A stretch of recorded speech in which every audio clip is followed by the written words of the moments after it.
Go.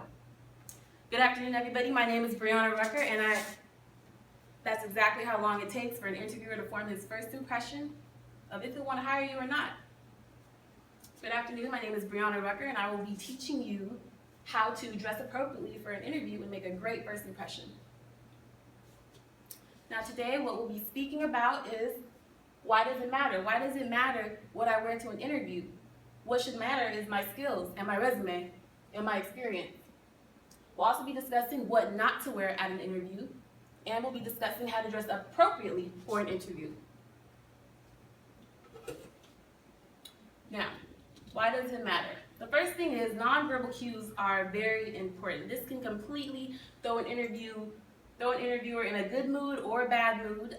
Let's say that you were late. That's the first impression. If you're late, why is he even going to want to see you? You didn't think that this interview was important enough to be there on time. Therefore, you don't care enough about the company.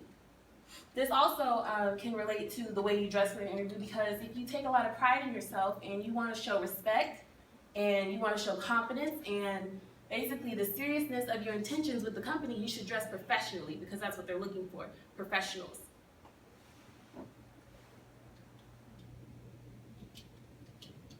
Now let's speak about what not to wear. Although to a lot of people it may seem obvious and as though it's common sense, however, common sense is not common. So the first thing we want to discuss is never wear sandals to an interview. It doesn't matter what type of interview it is, if it's a business casual type of interview or a formal type of interview, you don't wear sandals or open-toed shoes. The next thing is shorts. A lot of people think that the little khaki capri shorts are okay for a business interview, but it's not. Just because it's in the business section when you go shopping doesn't mean that it's okay for an interview. Next thing, number 3, is distracting jewelry. Jewelry can definitely be a downfall when it comes to interviewing, because if you have big clanky jewelry, it's making a lot of noise and it's really taking away from your personality and what makes you shine during an interview. Flashy colors are something else. When you wear flashy colors, an interviewer is going to think that you don't know how to be professional, because that's not acceptable in the corporate world. Number 5 is perfumes and colognes. If you walk in and, I know this has probably happened to everybody, when somebody walks in and they're really have a strong perfume or cologne, now let's say it was something that you liked. Well, okay, it's something that smells good, but not everybody has the same sense of smell, not everybody likes the same thing, so what you may like, somebody else may be turned off by. Meaning that you can simply not get an interview because that person was allergic to the perfume or cologne you were wearing and it was too strong. Now these are some examples. These are my virtual models of basically what not to wear during an interview. So we have right here open-toed sandal shoes. We have a sundress, and she's completely exposing way too much of her skin. She has her legs out as well as her arms without a blazer. It's just not what we want here. Right here we have, again, the sandals, the flip-flops. This should never happen. We have an untucked shirt, and this is actually a collared shirt, but he's wearing a t-shirt underneath the collared shirt, which is also not acceptable. The sleeves rolled up, not professional.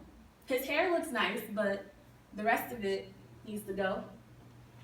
Now we have here again sandals, and we have a belt. The belt is actually the only thing professional about this. The cardigan is actually a pastel color, which is okay, but the cardigan right here, the cami under the cardigan is see-through and is not long enough because it's showing her torso. Also, as we see, denim, this is not appropriate ever for a job interview, and especially with it having holes in it. Her hairstyle is actually very nice. She's pulled back, she has natural makeup, a beautiful smile. It's very professional. Now this guy right here, he has a very flamboyant type of tie on, which you don't want to have a tie with large patterns on it or anything to really distract or not complement the rest of your suit. His shirt is also not tucked in. He had the right ideas with the shoes, but the untucked shirt and the tie threw off the entire outfit for him. Now, how to dress appropriately for an interview. The first thing you want to look at is the company or the business that you're applying to. So first of all, when you know the company's culture, you'll know, okay, so should I dress business casual or business professional? And a way that you want to be sure, let's say you don't know because you're just not sure. while you're setting up the interview, you can ask the person that you're setting it up with, well, what's the dress code here? How should I dress for the interview? And right here is an example of business casual. So we have, for men, we have shirts and sweaters. You could be pretty much any sort of dark color or possibly a pastel color. You might be able to get away with that for a business casual interview. We also have slacks or khakis, khaki pants, still no capris, that's not professional or casual. And then we have relaxed but elegant shoes. So maybe some slip-on business shoes instead of the lace business shoes. And over here, for the women, we have short sleeve tops, maybe with a vest. Also, they should be in dark or pastel colors to represent professionalism.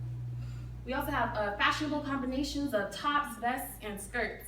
This meaning that you can kind of mix and match, play around with it instead of doing the typical professional navy blue or black skirt. In this one, we actually can do open-toed shoes. So if you have heels and they have open-toed, as long as the heels are still low, that'll be professional. Okay, so for men, business professional, they should be in a two-piece suit. Of course, business colors being dark, black, or navy blue. You can possibly get away with gray, possibly get away with a dark brown. Of course, we want a tie, but we want a simple tie. If it is going to be patterned, very small patterns. We also want to make sure that they are wearing a button-down dress shirt. Nothing like no polos. Make sure it's a button-down dress shirt, collared. Polished dress shoes, so make sure you don't have the little skid marks on them or anything like that. Make sure they're polished. We also want to have clean, trimmed fingernails because there's nothing like in an interview when you have your hands right here and you can see your fingernails and they look disgusting. Also, you want to make sure you have a clean shaven haircut, meaning that if you do have a beard, make sure that it is definitely trimmed. A lot of business professionals do not even allow beards. They want you to be completely clean shaven, so that's something to consider. And then we already spoke about this. You want to have minimal cologne. And you can also carry a briefcase or maybe a laptop case. Just, it gives you that overall professional and organized sort of feeling to yourself. Now for the women, we're going to be in either a pant or a skirt suit. And as you can see, my two virtual models, one is in a skirt suit and one is in a pantsuit. This one actually has flats on, business flats, and this one has the heels on. Both are considered professional and very appropriate.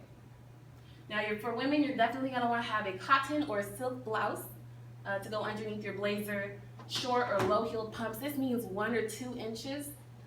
Nothing over 3.5, 4. That gets a little unprofessional.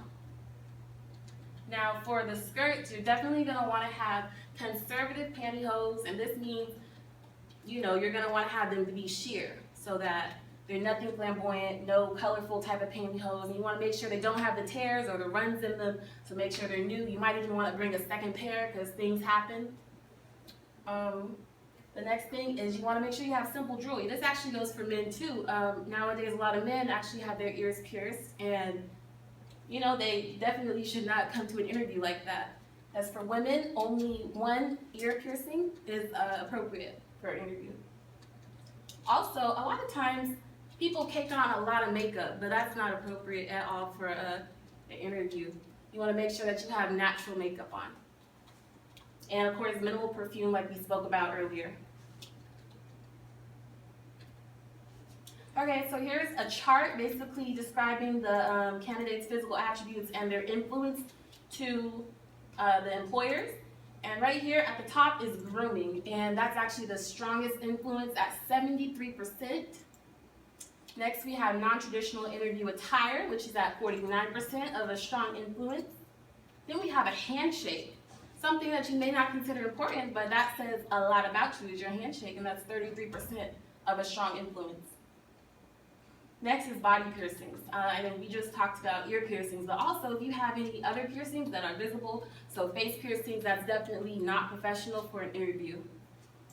Obvious tattoos, if you do have tattoos, make sure that you cover them up, or if they aren't available to be covered up with, your clothing, then definitely put makeup on them to conceal them. Now, a non-traditional hair color. Anything outside of the, browns, the blondes, anything very flamboyant, like a red, blue, purple, green, definitely not professional, and you might even, not be able to do the interview. You might turn your way at the door. Beard and mustache, we had previously talked about. Just make sure that they're well groomed. As you can see, they're not very, they're not a strong influence to a lot of employers. Now, these are my references. I went to jobsearch.com. I also went to businessinsider.com, and I went to the ICIMS.com, Higher Expectations Institution for Job Seekers. Thank you again. My name is Breana Rucker, and I hope you learned a little bit more about how to dress business professionally for an interview.